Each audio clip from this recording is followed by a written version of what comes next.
Tea and Me, Therapeutic Tale about Self-Care. Her name was Lada.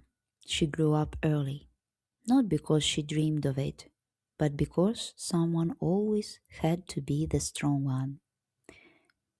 In her childhood home, there was never emptiness, only needs. A father who carried his tiredness in silence, a mother balancing between duty and tears, older voices that spoke loudly and younger ones that waited quietly. And Lada learned to live in between words and what was never said, between pain and hope, between the one who was about to fall and the one who still pretended to stand. Very early, she understood something simple and dangerous. If I am attentive, things are calmer. If I don't interrupt, there is less shouting. If I help, I will be allowed to stay. So Lada learned to hear everyone, and slowly, carefully, she stopped hearing herself. She grew into a beautiful woman, not loud beautiful, not demanding beautiful. Her beauty lived in warm hands, in soft waves of hair, in eyes that always looked a little deeper than the question. People relaxed around her, as if something heavy slipped off their shoulders without notice. She fell in love, she married, and she built her family the only way she knew how, holding, smoothing, absorbing. Her husband was different, colder, more demanding, often exhausted. He got used to the warmth of the house, to words that did not hurt, to being cared for without having to ask. When children arrived, Lada became certain. I'm the adult. That means I must be strong.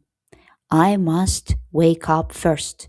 I must know what everyone needs. And she did.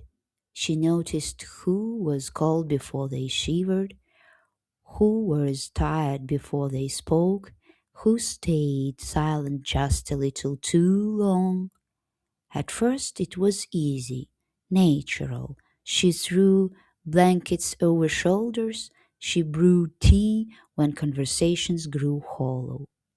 She carried extra weight simply because she could. Her care was an invitation. A quiet light in the window. You can rest here. People came in. They thanked her. They warmed themselves, and Lada felt useful, needed.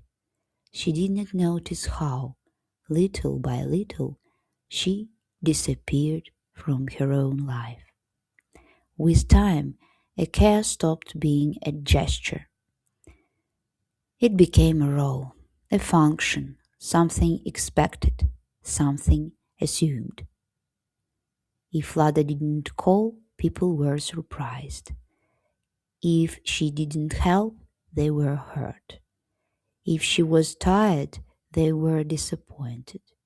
Her care began to be waited for, then counted, then demanded. You're strong. You always manage. Y- Who else if not you? Lada nodded, even with a fever, even when her hands trembled from exhaustion, even when there was nothing left inside. She kept others warm, and slowly she grew cold. One morning she snapped at her child, raised her voice, her hand moved faster than her thoughts. She stopped. She apologized, and for the first time, she truly asked herself, what is happening to me? Moments like this became more frequent, and one day Lada noticed something frightening. She was irritated by those who were gentle, by those who were slow, by those who needed care, because she herself had never been allowed to be that. She was the strong one. She could carry it. She always did. She lived by silent rules.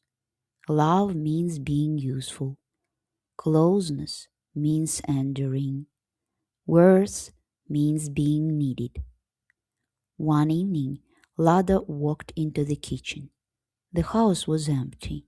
Dim light, a fogged window, a silent kettle. She leaned against the table and suddenly felt something with terrifying clarity. If I take one more step like this, I will not fall. I will disappear. No drama, no tears, just absence. And that night, Lada did something new. She did not rush to save anyone. She did not call. She did not explain. She stayed. She filled the kettle with water. She took out dried herbs. She lit a candle. She poured herself a cup of tea with honey. The first breeze of steam loosened her muscles. The first sip released the weight from her shoulders. It felt strange, almost forbidden, as if she were breaking an old invisible contract. You are for everyone and never for yourself. She wrapped a blanket around her shoulders, held the cup with hands that had given away their warmth for years, and her body spoke first. Her shoulders dropped, her breathing deepened, her heart slowed. She did not think, she did not analyze, she did not decide.